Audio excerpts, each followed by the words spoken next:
Se hace que se pone aquí arriba, ¿sabes? Ellos lo ponen. Sí.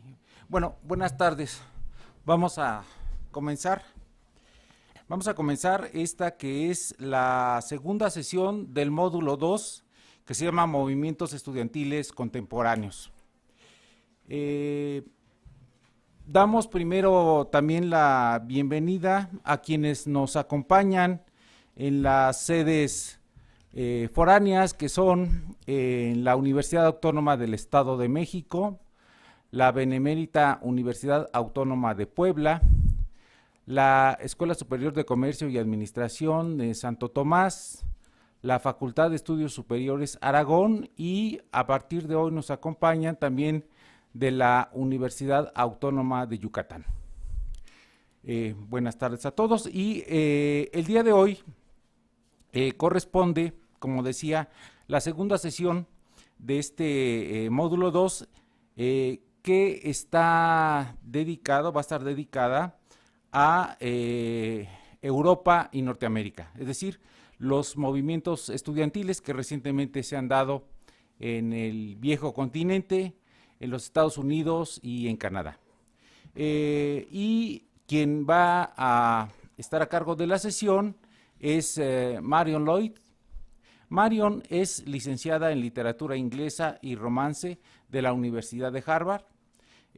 Durante 15 años fue corresponsal en Asia del Sur y América Latina de varios medios como fueron el Boston Globe, el Houston Chronicle y The Chronicle of Higher Education, la crónica de la educación superior.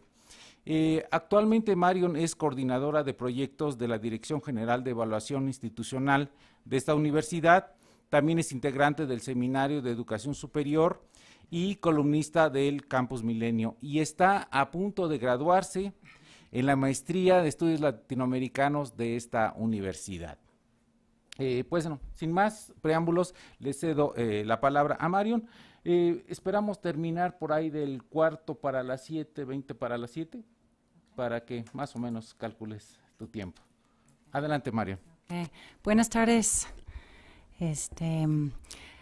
Pues yo les voy a dar un poco, después de que Manuel les dio un marco teórico muy interesante sobre los movimientos, poniéndolos en contexto, pues yo voy a hablar un poco más específico de 3 movimientos que han llamado mucho la atención en el último año, en los últimos 2 años, sobre todo porque estos son países que han sido tomados como referentes en cierto marco para la educación superior, que son Estados Unidos, Canadá y el Reino Unido, en específico Inglaterra.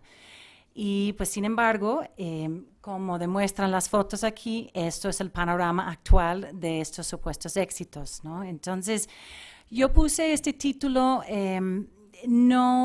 pensando que es un poco cuestional. Finalmente, el marco teórico es mucho más complejo que nada más una situación neoliberal, pero se puede decir que la situación obedece un poco a el modelo neoliberal que ha tomado mucha fuerza en los últimos años, pero obviamente en el marco de la globalización pues es mucho más compleja la situación, y voy a ir tratando de matizar un poco también la situación. Entonces, pues estos son los temas que vamos a ver hoy en términos generales. Estoy definiendo un poco cuál es el modelo neoliberal. Es un adjetivo que siempre es muy difícil, ¿no? Que tiene muchísimas connotaciones, generalmente, y sobre todo yo creo que en América Latina tiende a ser muy negativo, pero también es algo, pues puede ser más objetivo, que finalmente tiene estas características que son que la educación superior pues llega a ser ya no un bien público, sino una cosa de privilegio, ¿no? De que si alguien tiene una educación, entonces que son privilegiados y que deben pagar por ello, no que es algo que sirve a toda la sociedad, que ha sido visto así durante mucho tiempo. Y yo diría que como a partir de los 80s, esa idea, con cada vez más gente tratando de ingresar a las universidades, junto a los nuevos tipos de gobiernos más privatizadores, etcétera, dicen, no, pues si tú tienes un servicio, pues tienes que pagar por ello. Y eso es lo que estamos viendo ahorita en parte con estas protestas.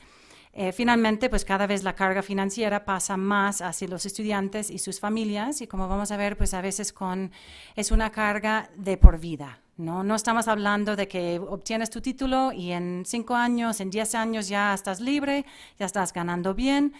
El propio presidente Obama decía que apenas hace unos años logró pagar sus préstamos estudiantiles, ¿no? Entonces sí es un tema pues muy preocupante. Finalmente, pues hay una gran expansión en el modelo de financiamiento por préstamos estudiantiles. Antes se veía mucho más el modelo de becas. La idea era, si queremos democratizar la educación superior, pues damos becas a los que lo merecen o por su supuesto mérito o por su necesidad económica y cada vez más eso es una minoría de gente que recibe becas y la gran mayoría recibe una especie de préstamos, los que no pueden pagar la colegiatura completa, que pues son una pequeñísima minoría.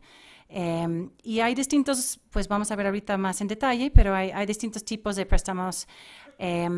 Los mejores, entre comillas, los menos onerosos son los que son subsidiados por el Estado, que tienen menores tasas de interés, pues mejores condiciones de pago. En algunos casos, solo uno tiene que empezar a pagar después de empezar a ganar cierta cantidad de dinero. Y luego el tipo más oneroso es, no importa si no tienes trabajo, tienes que pagar cierta cantidad hasta que lo pagues y si no, hasta puedes ir a la cárcel. Entonces, pues hay una gama muy, muy amplia en eso.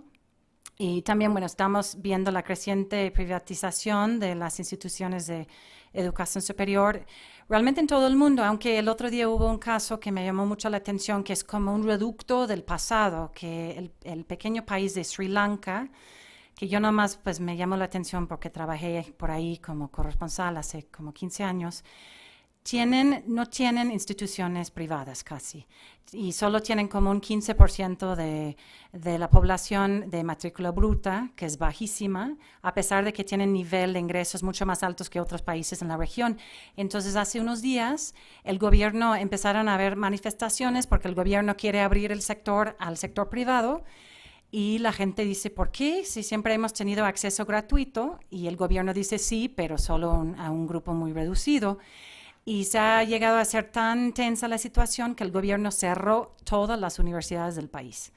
Entonces ahorita están viendo pues qué van a hacer, pero se me hizo muy interesante porque el que exista un país que no tenga universidades privadas hoy en día y que no sea comunista, que finalmente pues es un país muy abierto con un gobierno relativamente neoliberal, pero por pues una combinación de cuestiones históricas, lleva 20 años, 30 años en guerra civil que acaba de terminar, entonces pues no sé, pero sí es un caso muy atípico. Y finalmente parte de este modelo es este creciente énfasis en rendición de cuentas, en controles de calidad, eficiencia y en educación para el mercado laboral, que es donde muchas veces las instituciones privadas dan más énfasis en eso. Y pues y yo hice aquí como un esquema que esto incluye otros factores que no son solamente cuestiones neoliberales. Hay factores en juego que pues de alguna manera son hechos reales que no necesariamente obedecen a un proyecto político, que es el hecho de que pues hay mayor demanda, que yo creo que todos pues estaríamos de acuerdo que es algo bueno, ¿no? De que más gente quiere acudir, más gente está egresando de la secundaria, de la prepa, y hay más gente que puede acceder, que quiere acceder. También por la misma cuestión del énfasis en la calidad y de cómo se ha cambiado la educación superior, cuesta más educar a una persona. Y es muy interesante porque esto es diferente a otras industrias donde la tecnología hace más eficiente. Inclusive se puede prescindir, entre comillas, de los seres humanos. En la educación superior es hasta más caro porque necesitamos computadoras, necesitamos laboratorios muy sofisticados y todo eso cuesta si queremos competir o simplemente dar una educación moderna, pues todo eso cuesta mucho. A la vez, y eso sí es un tema más político, pues hay menores fondos públicos, en parte por proyectos de gobiernos que dicen, pues ya no es un estado de bienestar, ya no vamos a estar pagando tanto para estos servicios, pero también porque hay más competencia por servicios públicos. Tienes, por ejemplo, los fondos de retiro que están súper saturados, como es el caso del IMSS en México. Eso compite con el dinero para las universidades públicas. Tienes toda la cuestión de salud pública, muchos otros campos están compitiendo, entonces de una base reducida de impuestos, pues ya cada vez hay menos dinero para las universidades. Entonces lo que eso lleva es una presión por conseguir más fondos. Entonces, ¿cómo lo hacemos? Pues muchas universidades adoptan medidas de austeridad, empiezan a meter más gente en las clases, empiezan se tienen menos profesores de tiempo completo, buscan de cualquier forma recortar gastos. Otra forma es aumentar las colegiaturas. Como vamos a ver en Estados Unidos, es una cosa impresionante cómo han subido las colegiaturas, que siempre han sido carísimas en relativa a otros países, pues ahorita son francamente una locura. Y lo otro es meter cada vez más programas de préstamos estudiantiles. Y pues como va a hablar la próxima semana Roberto Rodríguez, en México, empezando en enero, México tiene un programa de estos y el gobierno está tratando de proyectarlo como una solución que ya todo el mundo lo tiene, lo necesitamos nosotros, pero pues yo voy a argumentar, es una opción complicada. Eso es un poco el panorama de los préstamos estudiantiles que el mismo Calderón mencionó cuando lanzó el nuevo programa en México. Dice, bueno, pues si más de 60 países lo tienen, pues nosotros estamos hasta atrasados. ¿Cómo es posible que no estamos ofreciendo como gobierno la oportunidad de que toda persona acuda a las universidades privadas? Que de hecho ni siquiera es cierto porque te pueden rechazar si quieres estudiar una carrera que no parece rentable. Yo, por ejemplo, hablé con alguien de Nafinsa, que es el que está financiando el programa, y quería más detalles. Y me dijeron, bueno, yo dije, pues si yo quiero estudiar historia de arte, ¿me darían un préstamo? Y me dijeron que no. Entonces, pues sí son programas claramente, francamente canalizados para cierta población y pues muy enlazados, muy ligados con la cuestión de competencias del mercado, etcétera, ¿no? Además también para ciertas universidades nada más. Exactamente. Cuando se lanzó el proyecto fueron 20 universidades nada más y habló el presidente, espero que no estoy robando de la plática de Roberto, pero me llamó mucho la atención que hablaban mucho de que era la excelencia y la verdad es que solamente probablemente el TEC de Monterrey estaba de entre las que se podría considerar una universidad muy competitiva y muchos eran universidades con fines de lucro o de más bajo perfil. No estaba el ITAM, no está la Ibero, no están muchas universidades donde igual los egresados tienen mayores posibilidades de ganar bien. En fin, entonces esto es un poco el panorama. Este es un estudio internacional que hizo un centro de la Universidad de Nueva York en Buffalo. Y pues cuando hablaba Calderón de que el 10% de intereses que estaban ofreciendo era muy económico, muy bueno, pues nos interesaba ver, pero cuál es el panorama, y realmente es casi lo más caro que hay en el mundo. Hay países como Alemania, Japón, Noruega, Colombia, que hasta ofrecen tasas de interés de 0 o 1%. Y luego hay los que son medianos, como Brasil, Chile, Corea del Sur, Estados Unidos y todos estos aquí. Y luego hay otros en Estados Unidos que es donde más tipos de programas tienen, que son más caros. Inclusive, bueno, las privadas, los préstamos privados generalmente son mucho más caros. Y ofrecen pues o un monto fijo o un porcentaje dependiendo lo que uno va a ganar, que es un modelo que no existe actualmente en Estados Unidos o es muy pequeña la población que accede a eso, es algo nuevo. Generalmente pues pagas un monto fijo y ni modo, lo que ganas pues no se toma en cuenta y los tiempos de paga pues también varían muchísimo. Ok. Y bueno, esto puse aquí la justificación que puso el presidente cuando lanzó el nuevo programa en México y citó varios países de los cuales va a hablar Roberto la próxima semana, de otros que citó como grandes éxitos y también van a ver un panorama también pues complicado ahí, pero claramente citó a Estados Unidos, Canadá y Reino Unido como países con gran éxito en este tema.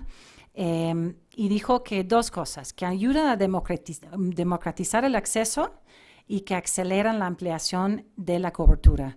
Y eso, yo creo que el segundo punto en algunos casos puede que sea cierto. Creo que el primero, francamente, no tiene mucho sustento.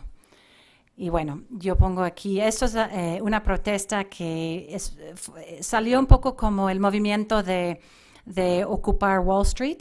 Ya se desvió o se salió porque es tan importante la protesta en contra de los préstamos estudiantiles que hay una nueva protesta que se llama Ocupa el préstamo estudiantil, la deuda estudiantil.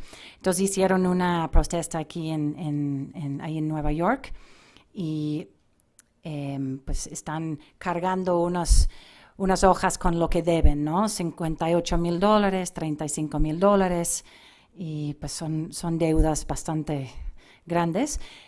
Aquí es un poco como el contexto de cómo surge la cuestión de préstamos estudiantiles en Estados Unidos y se ve como paralelamente en el resto del mundo cómo se cambia de un modelo de muchos apoyos para los sectores pobres a cargarle la mano a los estudiantes y sus familias. Entonces, los primeros préstamos estudiantiles empezaron en los 50s, pero con tasas muy favorables y todavía había más becas que préstamos. Ya a partir de 82, ya con el gobierno de Reagan en el poder, ya el modelo neoliberal más instalado, ya a partir de ese año había más dinero. Lo puse al revés, perdón. Más dinero en préstamos que becas, debe decir. Y bueno, el sistema es sumamente complejo, que también confunde muchísima gente. Entonces, si uno se mete al internet y pones así, préstamo estudiantil, en inglés, aparecen 1,000 páginas donde te ayudan a calcular tu deuda. Entonces, lo que pasa básicamente es un estudiante va y pide un préstamo y realmente nunca tiene idea cuánto va a terminar pagando. Y muchas veces piensan que van a pagar menos porque dicen, bueno, es un préstamo subsidiado por el gobierno. Lo que eso quiere decir es, van a pagar, en vez de $200,000 por su educación en Harvard, van a pagar 280, pero no van a pagar 380, que es lo que terminan pagando los que toman un préstamo privado. Entonces, a la larga, pagan mucho más, igual lo pagan de una forma que puedan lograr, pero muchos no lo están logrando, que vamos a ver. Entonces, hay también un reclamo en Estados Unidos de que hay que decir a un estudiante de prepa, salido de prepa, hay que explicarles, es una cosa que están comprometiéndose de por vida a una deuda y están muy jóvenes, ¿no? Y bueno, un poco un panorama de Estados Unidos, hay más de 4,500 instituciones de educación superior.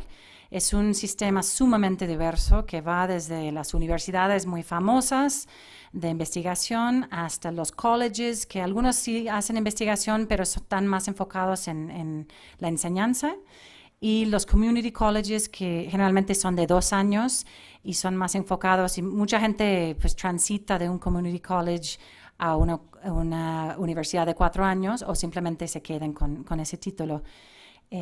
Pero aún así muchos toman préstamos y salir de un community college no necesaria, es como una universidad tecnológica aquí que hay menos posibilidades de trabajar, de conseguir un trabajo bien pagado saliendo de ese tipo de universidades.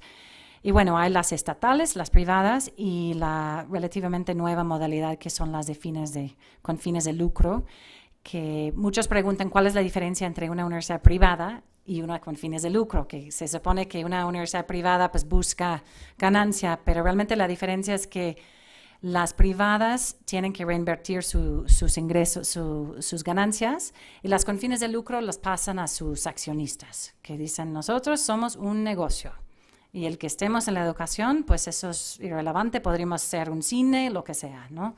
Entonces sí, es otro tipo de enfoque francamente mercantil. Y bueno, hay alrededor de 20 millones de estudiantes, de los cuales 15 millones son de tiempo completo. Y bueno, lo que ha llamado la atención en este año, muchas veces estas cifras son un poco pues, subjetivas, pero sale un número y es muy llamativo, y en este año o el año pasado, dependiendo quién está contando, se rebasó el límite de $1 millón de lo que se debe en Estados Unidos. Ya rebasó el monto de las tarjetas de crédito y de otros tipos de crédito, que es un dineral, lo que se debe como sociedad. Y se empezaba a preocupar por la posibilidad de una burbuja de la deuda estudiantil, que ya todos sabemos que la crisis de 2008 pues se desató por la burbuja inmobiliaria, y entonces están diciendo, bueno, si estamos hablando de esta cantidad de dinero, ¿qué pasa si toda esta gente de repente no puede pagar? En 2008, cuando empezó la crisis, pues habían más de 1.4 millones de nuevos deudores. Las 2/3 partes, y creo que actualmente son como 70%, contratan algún tipo de deuda cuando van a la universidad. Entonces estamos hablando de la vasta mayoría. En promedio deben este monto, que igual puede o no parecer tanto, pero cuando uno lo compara con lo que esperan ganar saliendo de la universidad, si es que consiguen trabajo, pues es la totalidad de su sueldo, o a veces más, que obviamente pues no es factible pagar eso. Y también pues se conjunta con la cuestión de la crisis, que cada vez hay más desempleo. Por ejemplo, en 2010, solo un poquito más de la mitad de los recién egresados consiguió empleo. Y la cantidad de morosos, que esas son personas que después de 9 meses, pasaron 9 meses de no pagar un centavo en su deuda, llegó a 9%, que fue lo más alto en más de una década. Y una cosa que a mí me interesa mucho es esta cuestión de la carga de... No todos tienen deuda por igual. En general, la población es una cosa económica, y también es una cosa, como casi todo en Estados Unidos, pues racial. Entonces, muchas veces los latinos, los afroamericanos, que vienen de familias más pobres, van a universidades de menor calidad, contratan una deuda, tienen menores posibilidades de pagarlo después, o simplemente no logran titularse porque están trabajando a la vez, porque la universidad no es tan buena, lo que les pasa en el camino. Entonces es una cuestión finalmente pues muy impresionante, que aquí tenemos... El 46% de los afroamericanos y los latinos son los que están en estas universidades que les decía con fines de lucro, que salió la semana pasada un reporte en el Senado de Estados Unidos diciendo que estas universidades son un verdadero fraude, que reciben el 90% de sus ingresos de estos mismos préstamos estudiantiles financiados por el gobierno federal, y que no están enseñando mucho, que tienen una carga de deuda espantosa, y, por ejemplo, gastan como 40% en reclutamiento y publicidad y 22% en enseñar. Entonces son pues negocios en todo el sentido de la palabra, pero negocios financiados por el gobierno y de alguna manera pues enfocados en la población más vulnerable, una población que no puede ir a una universidad pública porque ya no hay espacio y es muy competitivo. Y de estos solo 22% logran titularse después de 6 años. Entonces todos los demás se quedan con una deuda pero sin un título. Esto es una gráfica nada más en el sistema de California, que es el más grande de universidades públicas en Estados Unidos y de los más prestigiosos.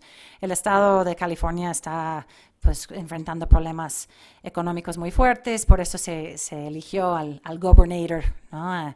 A Schwarzenegger, que supuestamente iba a resolver el problema, y pues solo no lo ha resuelto, pero cada vez están recortando más dinero de los servicios públicos. Y pues nada más desde 1990 y más fuertemente desde 2000 ha triplicado el costo. Esos son nada más las colegiaturas. Luego la mayoría de los estudiantes tienen que encontrar vivienda. Generalmente terminan pagando como $30,000 al año. Y pues es una situación muy difícil. Y esto es la respuesta de los estudiantes. No sé cuántos vieron los videos. A mí me impresionó muchísimo la diferencia en la respuesta de los estudiantes de Estados Unidos y los de Europa y de Canadá.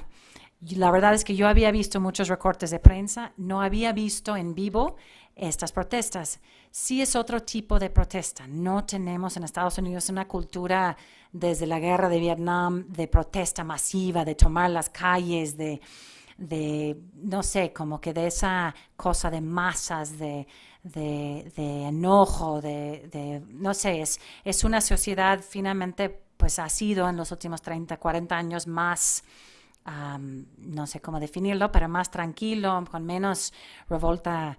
Y entonces estos están diciendo, es un grupito, ¿no? Es un grupito de 25 estudiantes y están viendo cómo la policía está a punto de rozarles con gas lacrimógeno porque no se quieren mover.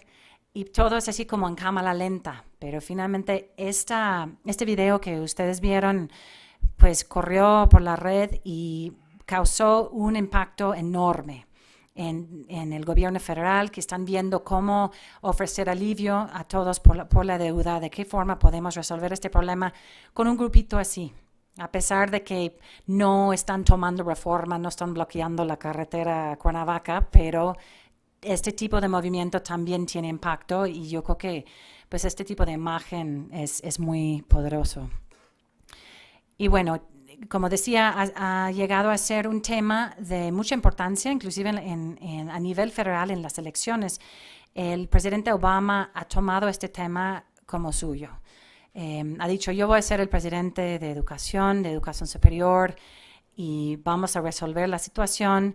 Ha ido a muchísimas universidades ahorita que está de campaña, inclusive ha empezado a decir a las universidades así como, qué vergüenza, dejen de cobrar tanto, si ustedes no bajan sus colegiaturas van a tener problemas con el gobierno federal, le vamos a dar menos fondos, porque en Estados Unidos, a diferencia de muchos países en el mundo, lo que son universidades públicas también reciben muchísimo dinero del gobierno federal en términos para investigación, para muchos proyectos. Entonces hay, de hecho, solo unos 5 universidades privadas, en parte religiosas, muy conservadoras, que no creen en el gobierno federal y tienen políticas muy diferentes, no reciben fondos del gobierno. Pero en general, toda la universidad privada en Estados Unidos recibe dinero.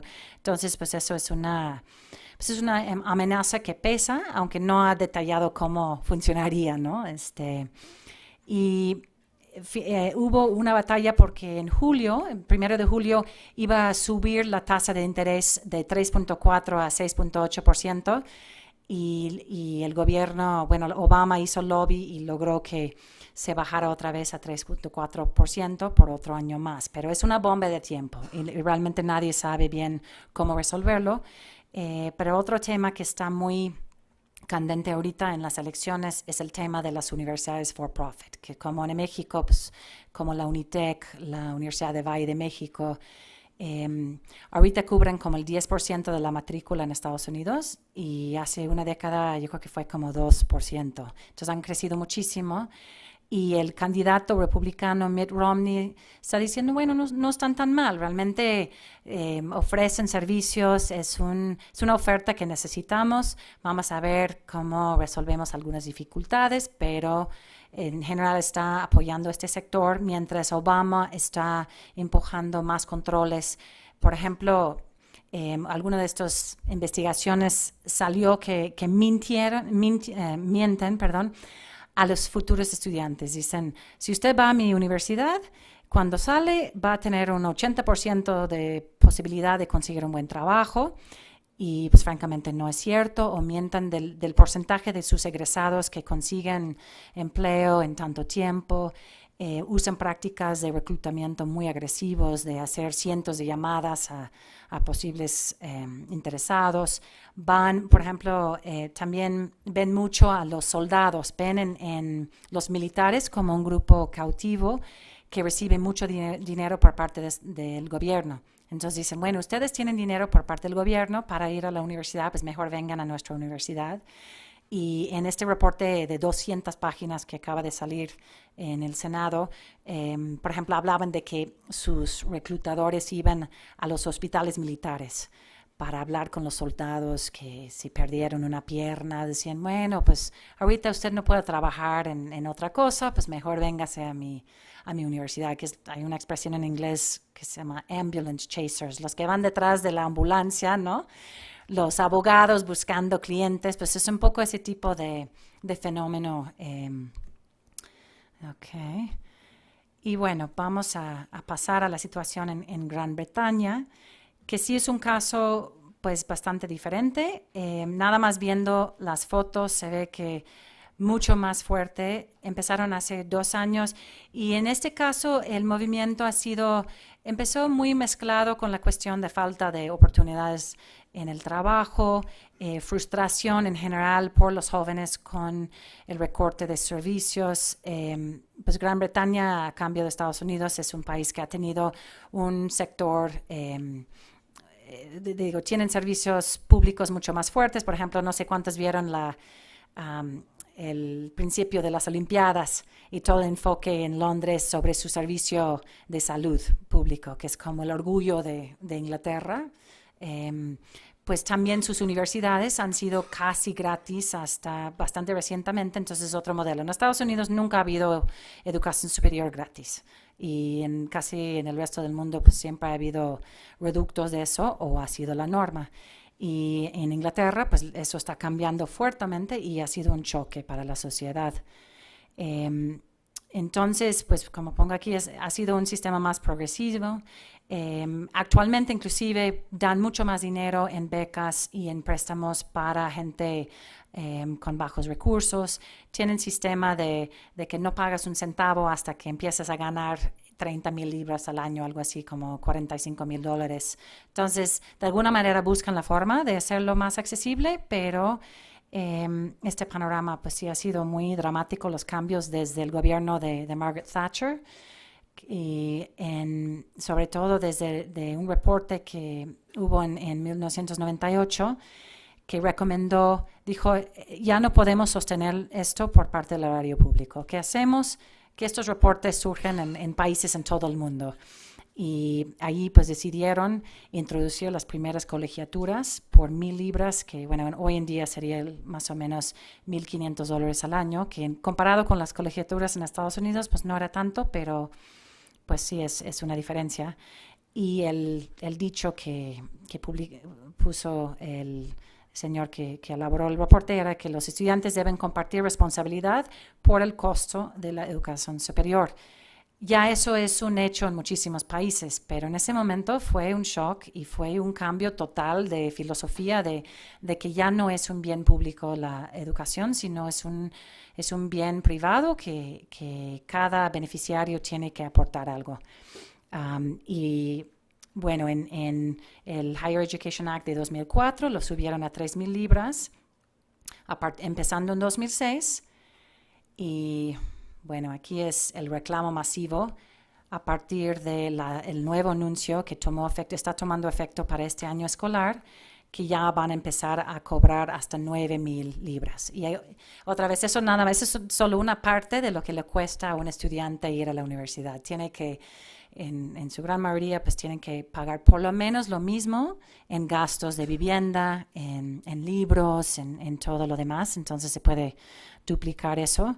Entonces, como lo anunciaron en noviembre de 2010, empezaron las protestas más o menos por esas fechas y han venido y ido, pero pues ha sido una situación muy, muy dramática. Y bueno, como el Reino Unido tiene sus 3 provincias, este solo toma efecto en Inglaterra, no toma efecto en los otros, 4 en total. Entonces, después de ver el reclamo, los gobiernos de Escocia, de Gales y Irlanda del Norte dijeron, híjoles, no queremos esto en nuestras calles, mejor vamos a esperar. Y pues no han anunciado medidas de mejorar la situación para los estudiantes, no han subido las colegiaturas de tal grado, pero realmente la mayoría de la población está en Inglaterra, entonces estamos hablando del impacto más fuerte. Y actualmente el promedio de deuda estudiantil es de $41,000 y con estas reformas va a duplicar. el gobierno ha dicho, no hay bronca, vamos a ofrecer otras formas para que los estudiantes lo puedan costear. Vamos a ampliar la ventanilla para los de menores recursos, pero al final de cuentas, como decía, terminan pagando mucho más de lo que pagaban hace 3 años y sobre todo lo que pagaban hace 10. Y el total de la deuda estimado para 2015 son 110 mil millones de dólares. Es decir, la 10ª parte de la deuda en Estados Unidos actual, pero es un cambio enorme. Y otra cosa, cuando hablamos de que parte del argumento es que, bueno, pues tenemos que ampliar el acceso. Eso son medidas a nadie nos gusta, pero queremos que más estudiantes vayan a la universidad. Han visto ya nada más con el principio de este programa, de este cambio, que hay 15% menos estudiantes aplicando para la universidad. Entonces, pues obviamente la cuestión de ampliar la demanda no está sosteniéndose en Inglaterra. Y bueno, otras protestas muy llamativas y que ha sido igual el movimiento que más apoyo ha tenido en todo el mundo, por grupos de rock, en las redes sociales, ha llamado mucho por su simbolismo. Ellos adoptaron este cuadrito rojo y pues sus bandas de rock y todo el mundo anda cargando este emblema que finalmente es una forma de mercadotecnia que funciona muy bien y de llamar, pero también es esta cuestión de decir, no es solamente el tema, no solamente el costo de la educación superior, sino un cambio generacional, el fin del modelo de gobiernos de bienestar. Y en el caso específico de Quebec, que siempre ha sido una anomalía dentro de Canadá, siempre se han sentido diferentes y son diferentes, siguen una tradición mucho más europea, se identifican mucho más con Europa continental que con el resto de Canadá y por eso, bueno, los movimientos separatistas que han tenido. Pero ellos realmente recuerdan esta revolución, lo que llaman la revolución tranquila de los años 60, cuando se prometía un Estado mucho más socialista, con mucho más programas sociales que en alguna medida se cumplió más que en el resto de Canadá, pero finalmente ha sido una promesa incumplida. Entonces esto fue como la gota que derramó el vaso, que en marzo el gobierno anunció un plan para incrementar las cuotas en $325 por año durante 5 años. Creo que no puse aquí cuáles son las colegiaturas totales. A ver si no lo tengo en otra. No, yo creo que lo quité. Pero son como $2,000 al año o $1,500 al año, que sigue siendo bastante económico y mucho más económico que en el resto de Canadá. Y era muy interesante leer las páginas de opinión, porque mucha gente decía, ay, estos niños consentidos, no saben, nosotros en el resto de Canadá sí estamos pagando mucho más, ellos pues nada más quieren ir gratis a la universidad. Y ellos decían, no, es que esto sí es el principio del fin de los servicios públicos, es un cambio cultural, es un abandono de una promesa que llevamos 50 años esperando y pues tomaron las calles de una forma impresionante. Y parecido a lo que sucedió en Inglaterra fueron protestas muy grandes, igual como unos 4 o 5. En Montreal, que ha sido el epicentro del movimiento en Quebec, ha sido pues casi constante desde marzo y por ejemplo tomaron el metro, tuvieron que cerrar el metro en Quebec, rompieron todos los vidrios de unas oficinas de gobierno, han bloqueado las calles durante meses, es la huelga más larga de la historia de la provincia. Y pues ha habido una historia de huelgas en Quebec, esto es como la 4ª o 5ª en los últimos 30 años, que hay una cultura ahí de manifestarse algunas veces ha funcionado, otras veces no ha funcionado, no han respondido a sus demandas. Esta vez no solo parece que no han logrado detener los incrementos, pero el gobierno aprobó una ley que controlaba fuertemente las protestas. Entonces, ahora las protestas son en contra de la alza en las colegiaturas y en contra del control del gobierno por los manifestantes.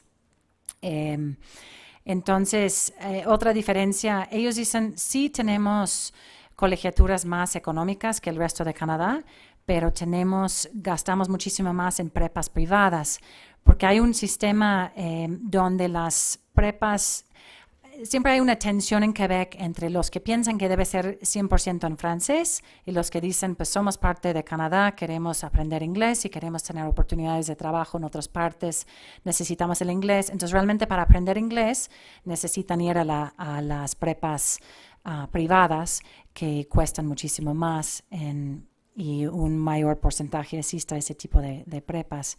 Entonces, en números generales, pues hay 150,000 estudiantes en huelga, 2,500 estudiantes detenidos, y pues lo que ellos están pidiendo, y yo creo que en términos de los distintos movimientos, son los que más se han radicalizado. Ellos están diciendo, queremos la educación gratuita, cosa que no han pedido tanto en el Reino Unido y mucho menos en Estados Unidos, excepto en algunos sectores, pero generalmente ha sido, hay que detener esto, necesitamos más apoyos por parte del gobierno, pero no así de plano lo queremos gratuito. Y en Quebec pues están yendo a ese extremo, entonces no se sabe qué va a pasar. Actualmente yo creo que todavía siguen en huelga y pues esto no se sabe qué va a pasar.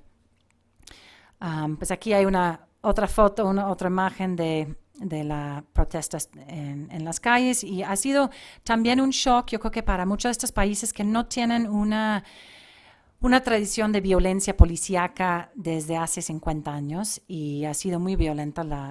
Yo creo que pasé muy rápido por las fotos de Estados Unidos, pero